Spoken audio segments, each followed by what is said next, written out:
तो भाई देखो, वीडियो शुरू होने से पहले आपको वार्निंग दे रहा हूं, भर भर के इस वीडियो में स्पॉयलर्स होने वाले हैं अगले स्मैकडाउन के बारे में। तो है ही है, और भाई एलिमिनेशन चेंबर के डब्ल्यूडब्ल्यूई चैंपियनशिप के मैच के बारे में भी। तो वीडियो के स्टार्ट में काफी कुछ आपको जो है इंटरेस्टिंग पता लग गया इस वीडियो से कि होने वाला है। कुछ इंटरेस्टिंग चीज डब्ल्यूडब्ल्यूई न्यू डे के लिए भी प्लान करिए, शायद आप लोग थोड़े से शॉक एंड सरप्राइज हो सकते हो। तो भाई हर बार की तरह काफी सारी इंटरेस्टिंग अपडेट्स है वीडियो के अंदर। वीडियो को लाइक कर दो, वीडियो को लास्ट तक जरूर देखना। तो फिर देर किस बात की, शुरू करते हैं। Okay. Hello chatters, my name is Rohit and you are watching Wrestle Chatter. सबसे पहले बात करते हैं उस इंटरेस्टिंग या फिर बोलूं वियर्ड चीज के बारे में जो कि अब विंस मैकमैन न्यू डे के साथ करना चाहते हैं। तो अगर आपने नोटिस किया होगा स्मैकडाउन के ऊपर, अब कोफी किंगस्टन और बिगी एक साथ आ रहे हैं, और जब भी न्यू डे के दो मेंबर भी एक साथ होते हैं तो उनको न्यू डे करके कॉल किया जाता है। ऐसा तो कहते नहीं है कि जब तीनों मेंबर होंगे तभी उसको न्यू डे कॉल किया जाएगा, लेकिन विंस मैकमैन अब एक नई चीज करना चाहते हैं। वो कोफी किंगस्टन और बिगी जब साथ में है तो उसको न्यू डे कॉल नहीं करना चाहते। और इवन आप लोगों ने भी नोटिस किया होगा, चाहे वो एंट्रेंस के टाइम पर हो, हाँ एंट्रेंस के टाइम पर वो जो म्यूजिक है या फिर वो जो लिखा हुआ आता है वो न्यू डे ही है, लेकिन अलग से उनको न्यू डे ना कह के उनको बिगी और कोफी किंगस्टन बोला जा रहा है।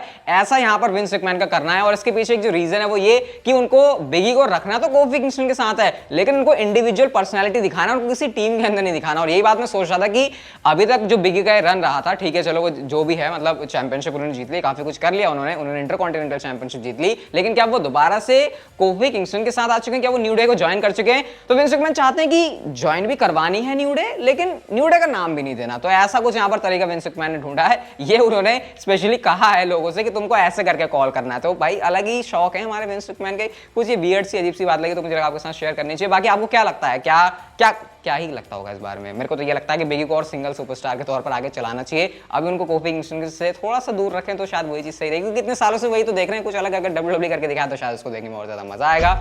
अगली स्टोरी की तरफ गाइस हम लोग चलते हैं। और अगर आप लोग हमारे चैनल के ऊपर एक्टिव चैटर हो, हाँ एक्टिव चैटर हो, तभी आपको पता होगा मैडिसन स्क्वायर गार्डन का जो मार्च में इवेंट होने वाला है, वहां पर मैंने आपको बताया था कि डब्ल्यूडब्ल्यूई ब्रॉक लेसनर और बॉबी लैशली का डब्ल्यूडब्ल्यूई चैंपियनशिप के मैच एडवर्टाइज कर रही है, जो कि आपको मैच देखने को भी मिलेगा। तो आपको लगा ही होगा ऑब्वियसली इसी सोच के कि ब्रॉक लेसनर वो बंदा जो कि अपने वीकली शोज के ऊपर इतना नहीं आता, हाँ अब आते हैं वो अलग बात है, लेकिन वैसे आपको पता है यूजुअली ऐसे आता नहीं है ब्रॉक लेसनर। जो बंदा वीकली शोज के ऊपर कम आता है, पेपर व्यूज के अंदर बड़ी मुश्किल से आता है, वो एक लाइव इवेंट के अंदर कैसे आ रहा है मैडिसन स्क्वायर गार्डन के? हाँ बड़ा इवेंट है, लेकिन उसके पीछे रीजन क्या है? तो उसके पीछे का रीजन रिवील हो चुका है, और रीजन ये है कि मैडिसन स्क्वायर गार्डन के अंदर जो डब्ल्यूडब्ल्यूई का लास्ट वाला लाइव इवेंट था, वहां पर काफी ज्यादा टिकट्स जो है नहीं बिकी थी। और न्यूयॉर्क एक ऐसी जगह है जहां पर डब्ल्यूडब्ल्यूई इसको अपना ना गढ़ मानती है कि यहां पर तो हमारे लिए डाई हार्ड फैंस है, ये तो देखेंगे ही देखेंगे। तो वहां पर भी जब लोग देखने नहीं आए तो विंस मैकमैन को लगा भाई हमारा मार्केट डाउन हो रहा है, हमको कुछ भी करके बड़ी चीजें करनी पड़ेंगी। और यही वो रीजन है कि वो ब्रॉक लेसनर को, जो कि काफी मोटे पैसों पर आते हैं डब्ल्यूडब्ल्यूई के शोज पे, उनको लाइव इवेंट के अंदर लेकर आ रहे हैं। तो यहां पर इस तरीके से जो विंस मैकमैन की कुछ स्ट्रेटजी काम कर रही है। अभी ये मैच चैंपियनशिप के लिए होना है, बट इंटरेस्टिंग तो ये भी रहेगा देखने के लिए कि अभी तो बॉबी लैशली के पास चैंपियनशिप है, तो चैंपियनशिप डिफेंड कौन करेगा, मतलब चैंपियन उस टाइम पर कौन होगा? बट हाँ reason Brock Lesnar live event में आने का, क्योंकि विंस मैकमैन को अपनी चौड़ दिखानी है न्यूयॉर्क के मैडिसन स्क्वायर गार्डन के अंदर, और वो चाहते हैं कि जो टिकट्स है वो ज्यादा से ज्यादा बिक जाए और पूरा जो एरेना है वो सोल्ड आउट हो जाए। अगली स्टोरी की तरफ गाइस हम लोग चलते हैं, और फिर से एक मैकमैन की बात करते हैं, लेकिन यहां पर शेन मैकमैन के बारे में बात करते हैं। तो आपको पता है रिसेंटली कितनी ज्यादा हमको बातें सुनने को मिली हैं कि दगाबाजी हो गई, विंस मैकमैन और शेन मैकमैन के बीच में पंगे हो गए, ये हो गया वो हो गया। हालांकि मैंने आपको एक स्टोरी के अंदर ये बताया था कि जो पता नहीं कोई सा रग्बी वाला स्पोर्ट है साउथ अफ्रीका, पता नहीं कुछ तो है, उनके साथ जो उनके ओनर है, उन्होंने जब डब्ल्यूडब्ल्यूई से बात करने की बात करी तो बीच में जो मिडिल मैन था वो शेन मैकमैन ही थे, यानी कि स्टिल डब्ल्यूडब्ल्यूई के साथ शेन मैकमैन इसका मतलब कनेक्टेड है। बट गाइस जब टोनी खान जो कि एडब्ल्यू के मालिक साहब हैं, उनसे पूछा जाता है शेन मैकमैन के स्टेटस के बारे में, तो उन्होंने कहा कि देखो मुझे शेन मैकमैन का ज्यादा तो नहीं पता, लेकिन मुझे इतना जरूर पता है कि वो एक इंटरेस्टिंग पर्सन जरूर हो सकता है बात करने के लिए। आगे उन्होंने ये कहा कि मैं ये नहीं कह सकता कि क्या हमारी कंपनी के लिए वो श्योरली फिट होंगे, और मैंने उनकी तरफ से कुछ सुना भी नहीं कि शेन मैकमैन ने ऐसा कुछ कहा होगा, बट ये बिजनेस है, यू नेवर नो, मतलब जो नेवर से नेवर वाली टर्म है, ये मक्खी कहां से आ रही भाई, ये जो नेवर से नेवर वाली टर्म है वो कहीं ना कहीं नेवर से नेवर एग्जैक्टली तो नहीं उन्होंने बोला, लेकिन उन्होंने ये कहा कि ये बिजनेस है, इस बिजनेस के अंदर चीजें कुछ भी हो सकती हैं। तो टोनी खान यहां पर कुछ ऐसा कहना चाह रहे हैं कि भैया विंस मैकमैन तेरे बेटे को ही मैं ले जाऊंगा। और एक बार इमेजिन करो, चलो अगर ऐसा नहीं भी हो रहा, सोचो इमेजिन करो शेन मैकमैन उस कंपनी के अंदर जो कि डब्ल्यूडब्ल्यूई की इस समय राइवल है, और मतलब बाप की कंपनी के अंदर वो और बेटा दूसरी कंपनी के अंदर, तो काफी अजीब सी सिचुएशन हो जाएगी। हालांकि डब्ल्यूडब्ल्यूई के अंदर शेन मैकमैन के भी पैसे लगे हुए हैं, तो कि मेरे ख्याल से वो ऐसा डिसीजन तो लेंगे नहीं, लेकिन टोनी खान ऐसा अगर ऑफर आता तो उसको एक्सेप्ट करने में पीछे नहीं हटने वाला। उनके इस इंटरव्यू से बात पता चली, तो देखते हैं फ्यूचर में क्या होता है। बट अगर ऐसा हो गया तो भाई थोड़ा धमाका तबाही से तो जरूर मच जाएगी यार इसको लेकर। अगली स्टोरी की तरफ गाइस हम लोग चलते हैं और बात करते हैं एलिमिनेशन चेंबर के डब्ल्यूडब्ल्यूई चैंपियनशिप मैच के बारे में, जिसमें स्टार पावर तगड़ी है। ब्रॉक लेसनर, एजे स्टाइल्स यहाँ पर है, सेथ रॉलिंस यहाँ पर है, बॉबी लैशली खुद यहाँ पर चैंपियनशिप को डिफेंड करेंगे। तो गाइस इस मैच के बैटिंग ऑड्स रिवील हो चुके हैं। ध्यान से सुनना, बैटिंग ऑड्स के अकॉर्डिंग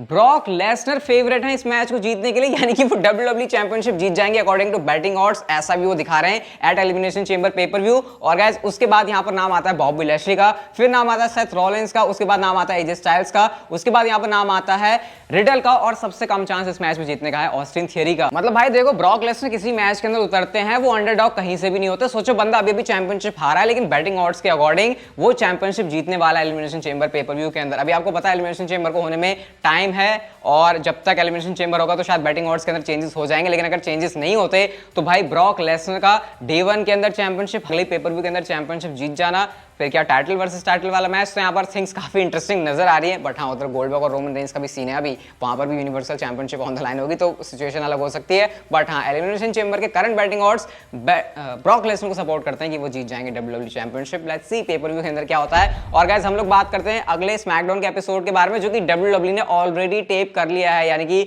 जो अगला स्मैकडाउन का एपिसोड है उसको WWE पहले ही फिल्म कर चुकी है। अब आप पूछोगे इसके पीछे रीजन क्या है, तो इसके पीछे रीजन ये है कि जिस टाइम पर स्मैकडाउन का एपिसोड चल रहा होगा, एक्चुअल में WWE के सारे लोग सऊदी अरेबिया पहुंच चुके होंगे प्लेन से, तो ऐसे में वो शूटिंग तो नहीं कर सकते, मतलब शो को लाइव नहीं कर सकते, तो WWE ने चीजों को पहले से टेप कर लिया है। कुछ बड़ी चीजें हमको देखने को मिलती हैं, जैसे कि सैमी ज़ेन और शिंसुके नाकामुरा के बीच जो इंटरकॉन्टिनेंटल चैंपियनशिप के लिए मैच है।